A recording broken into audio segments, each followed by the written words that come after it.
At the end of the day, what we want to create are teaching organizations, not learning organizations, and that's not just splitting hairs. A learning organization can be, well, we learned a bunch of stuff, isn't that great? And there was a whole fad about learning organizations for years, and many of those companies went bankrupt. So we said, wait a minute, the most important thing is our leaders teaching and making their people better at all levels. So we started a journey, actually goes all the way back to the late 80s when Jack Welch started launching Workout at GE, which was where we got thousands of people together to come up with ways of improving the organization, taking unnecessary workout, but it also played on the concept if you work out, you get stronger. And I was part of the core team in doing that all over, 300,000 people involved in workout. And then after a while we said, wait a minute, us consultants shouldn't be teaching the people. We've got to teach the leaders to run workout without a consultant in the room. So we ran a program called Change Acceleration Program, CAP.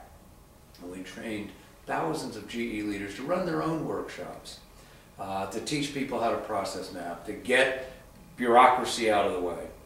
But after doing that for a while, I realized, wait a minute, there's probably another step in this. And as we started to think about leaders as teachers, we said this could be much more robust.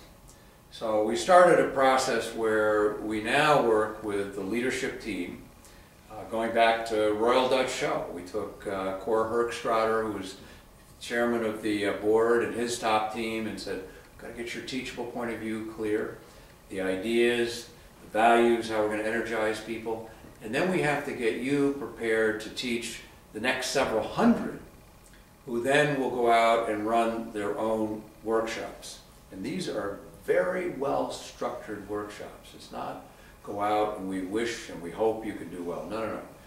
Here's how you're going to run, we often kid them, your tennis game. You start with the forehand, the backhand, the serve. It's not a script, but it's a platform where I as a leader can successfully teach my people the business ideas for success in my organization, the values for playing on this team, the operating mechanisms, and the most critical part of this cascade process is at the end of 3 days, every one of the people in the program, or my group, will take on real 100-day projects that are either revenue generating or cost saving. So we did this at Royal Dutch Shell. The estimates are several $1 billion of new revenue and cost saving. And we bring people back 100 days later and say, let's do a debrief and let's count the numbers. One retail organization in a transformation process took out about $165 million of the cost structure in 6 months. By people themselves coming up with ways of saving money or driving new revenue. And we've done this all over the world. With CP, we just did one in their food business in Thailand.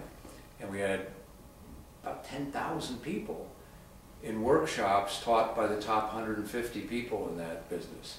So the other thing, it's not culturally specific because the leader is your leader. And if they're Chinese, that's your leader up front. It's not some American consultant. If you're Japanese, that's a Japanese up in front. If it's Thai, it's a Thai. So we believe the way you get scale is to make all the leaders teachers all the way down the organization, and you can engage literally 100% of the organization all the way down to the store level. We've done this with 7-Eleven stores in the United States, with Royal Dutch Shell, with all of their convenience stores around the world. So it is a methodology that goes from top down to bottom, leaders as teachers.